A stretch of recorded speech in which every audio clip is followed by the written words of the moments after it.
I am Clotaire II, son of Chilperic I and Fredegund, born into the chaos and bloodshed of the Frankish kingdoms in 584.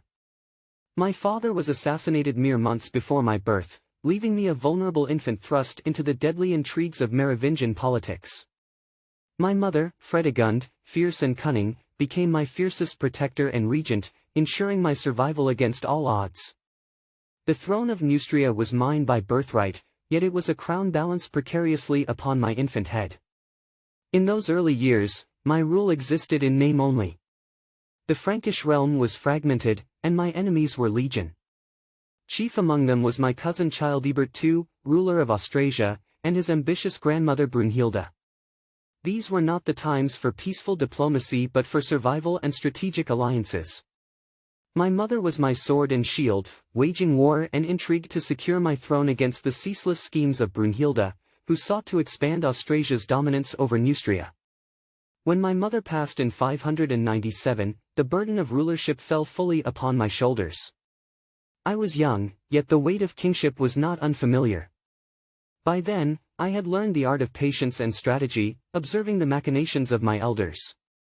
Neustria remained vulnerable, surrounded by enemies. The alliances my mother had forged proved fragile, and the memory of her relentless ambition painted our court as one of treachery and blood.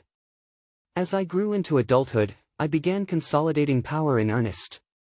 The opportunity to strike came in 613 when I aligned with Austrasian nobles disillusioned by Brunhilda's ruthless rule. Together, we brought her reign to a brutal end.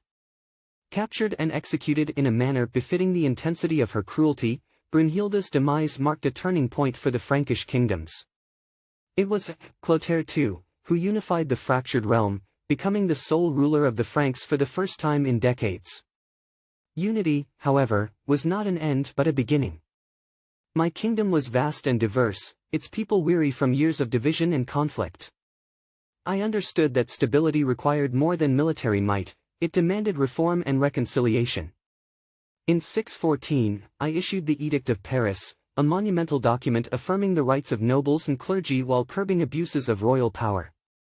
It was a delicate balance. A king must be strong, but a wise ruler knows when to yield. This edict not only strengthened my hold on power but also laid the foundation for more equitable governance. The Church, too, became a cornerstone of my reign. I sought its guidance and support, understanding the influence it wielded over the hearts and minds of my people. Bishops became my allies, their wisdom helping to temper the fractious tendencies of the nobility. I promoted the Christian faith while respecting the traditions of the Frankish people, striving for harmony in a kingdom that had known little peace. Yet, even in unity, challenges persisted. The legacy of internal rivalries lingered, and external threats were ever present. The Saxons, the Visigoths, and the rising power of Islam on the distant horizon reminded me that kingship was a perpetual battle. I strengthened my armies and fortified my borders, ensuring that Neustria, Austrasia, and Burgundy remained under my firm control. My reign endured for decades, marked by both triumph and tribulation. As the years passed, I grew to see my kingdom as more than just a prize to be fought over.